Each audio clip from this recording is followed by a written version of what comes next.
Hello అండి, నా పేరు డాక్టర్ స్ఫూర్తి, fertility consultant, 49 hospital, Kukatpally branch.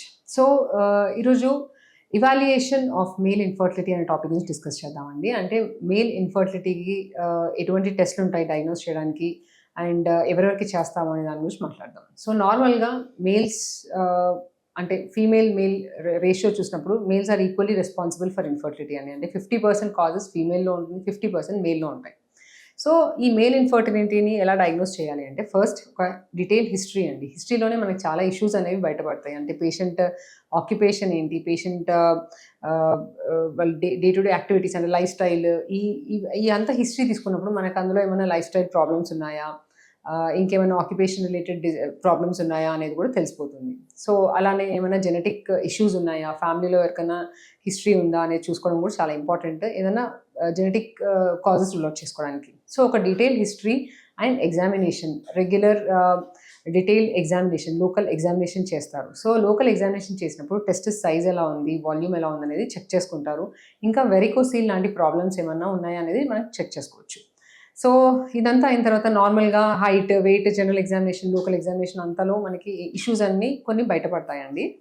అలాగే దాని తర్వాత ఒక సీమెన్ అనాలిసిస్ అనేది రొటీన్గా అందరికి అడ్వైస్ చేస్తాం. సో సీమెన్ అనాలిసిస్లో కౌంట్, మొటిలిటీ, మార్ఫాలజీ అండ్ దాని పిహెచ్ ఎలా ఉంది సీమెన్ది అనేది ఇవన్నీ చెక్ చేసుకొని ఇంకేమైనా ఇన్ఫెక్షన్ ఉందా అనేది రూల్ అవుట్ చేసుకోవాలి.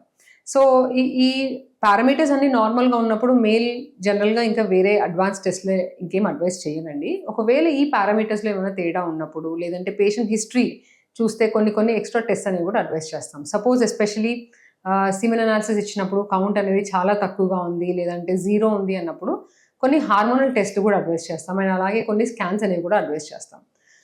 సో ఎస్పెషలీ 0 ఉన్నప్పుడు ఎందుకు 0 ఉంది అనేది చూసుకోవడానికి మనకి కొన్ని హార్మోనల్ టెస్ట్ ఉంటాయండి. అంటే మేల్స్కి ఏమేమి హార్మోన్స్ ఇంపార్టెంట్ అంటే FSH, LH, estradiol and total testosterone levels and also prolactin levels.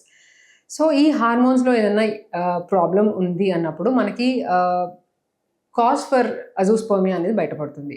అంటే ఇప్పుడు నార్మల్గా ఏమవుతుందంటే ఈ FSH, LH అనే 2 హార్మోన్స్ బ్రెయిన్లోంచి ప్రొడ్యూస్ అవుతాయి. ఆ ప్రొడ్యూస్ అయిన హార్మోన్స్ వెళ్ళి టెస్టిస్ మీద పనిచేసినప్పుడు టెస్టిస్ నుంచి testosterone production and also sperm production అనేది జరుగుతుంది. అలా ప్రొడ్యూస్ అయిన స్పర్మ్స్ బయటికి వచ్చి కరెక్ట్ బయట ట్రాక్లోంచి బయటకు వస్తాయి.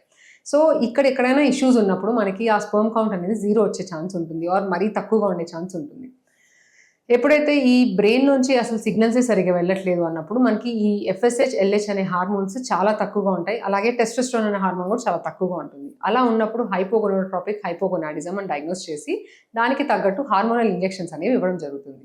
అలాగే FSH, LH అనేది చాలా ఎక్కువగా ఉంది, ప్రొడక్షన్ అనేది 0గా ఉంది అన్నప్పుడు దాని కాజ్ ఏంటంటే టెస్టిక్యులర్ ఫెయిలియర్ అనేది చూస్తామండి. టెస్టిసే సరిగా పనిచేయట్లేదు. సో దానివల్ల బ్రెయిన్లో ఆ సిగ్నల్స్ అనేవి చాలా ఎక్కువగా ప్రొడ్యూస్ అవుతున్నాయి టెస్టిస్ మీద. అంటే brain is going in to over drive, నేను ఇంకొంచెం ఎక్కువగా హార్మోన్ ఇస్తున్నాను, పని చేయండి అన్నట్టు. అది టెస్టిస్ సరిగా పనిచేయకపోవడం వల్ల బ్రెయిన్ అనేది ఓవర్ డ్రైవ్లోకి వెళ్తుంది. సో అలా ఉన్నప్పుడు టెస్టిక్యులర్ ఫెయిలియర్ అనేది చూస్తాం.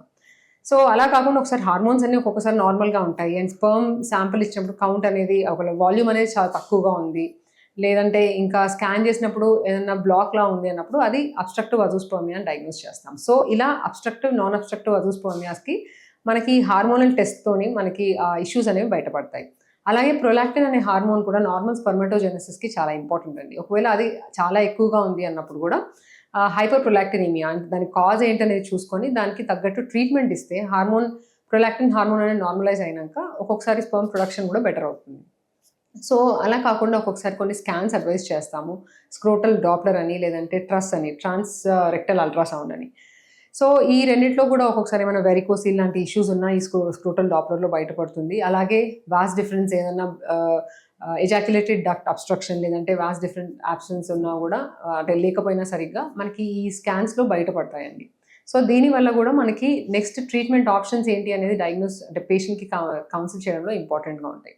సో ఇలా కొన్ని హార్మోన్స్. అలాగే కొన్నిసార్లు ఏంటంటే ఇప్పుడు ఎస్పెషలీ ఊరికే IVF ఫెయిల్ అవుతుంది పార్ట్నర్కి, వైఫ్లో, అలాగే IUI కూడా ఫెయిల్ అవుతుంది అన్నప్పుడు స్పర్మ్ DFI అనే టెస్ట్ చేయడం కూడా ఒకటి ఆప్షన్ ఉంటుందండి. సో DNA డ్యామేజ్ అనేది ఎక్కువగా ఉందా, నార్మల్గా ఉందా అనేది మనకి ఈ DFI టెస్ట్లో తెలుస్తుంది. DNA డ్యామేజ్ అనేది చాలా ఎక్కువగా ఉంది అంటే స్పర్మ్ DFI చాలా ఎక్కువగా వచ్చింది అన్నప్పుడు స్పర్మ్ సెలెక్షన్ టెక్నిక్స్, కొన్ని అడ్వాన్స్ టెక్నిక్స్ ఉంటాయి, అలాంటి టెక్నిక్స్ అనేవి యూజ్ చేయడము, అండ్ కొన్ని యాంటీ ఆక్సిడెంట్స్ అనేవి మెడిసిన్స్ ప్రిస్క్రైబ్ చేయడం అనేది అడ్వైస్ చేస్తాం. సో ఇలా రకరకాల బ్లడ్ టెస్ట్లు అండ్ ఆల్సో హార్మోన్ టెస్ట్లతోని మనము ఇష్యూ ఏంటి అనేది చూసుకొని దాన్ని బట్టి వాళ్ళకి ట్రీట్మెంట్ ఆప్షన్స్ అనేది అడ్వైస్ చేస్తాం. అంటే ట్రీట్మెంట్ ఆప్షన్స్ అంటే ఇదర్ చిన్న ట్రీట్మెంట్స్, న్యాచురల్ సైకిల్ ట్రై చేయడం కానీ, లేదంటే ఐఓఐ లాంటిది అడ్వైస్ చేయడం కానీ, లేదంటే ఒకవేళ కౌంట్ చాలా ఇష్యూ ఉన్నప్పుడు వాళ్ళకి ఇదర్ ఐవీఎఫ్కి వెళ్ళి, ఎస్పెషలీ కౌంట్ 0 ఉన్నప్పుడు ఒకవేళ టెస్టిక్యులర్ అంటే సర్జరీస్ చేయడం, అంటే టీజా లేదంటే మైక్రో టీజా లాంటి సర్జరీస్ ఏమైనా అవసరం పడతాయా అనేది వాళ్ళకి కౌన్సిల్ చేయడంలో ఇంపార్టెంట్ అండి. సో ఇంకా ఈ టాపిక్ గురించి ఏమైనా డౌట్స్ ఉంటే మీరు మమ్మల్ని సంప్రదించవచ్చు. Thank you.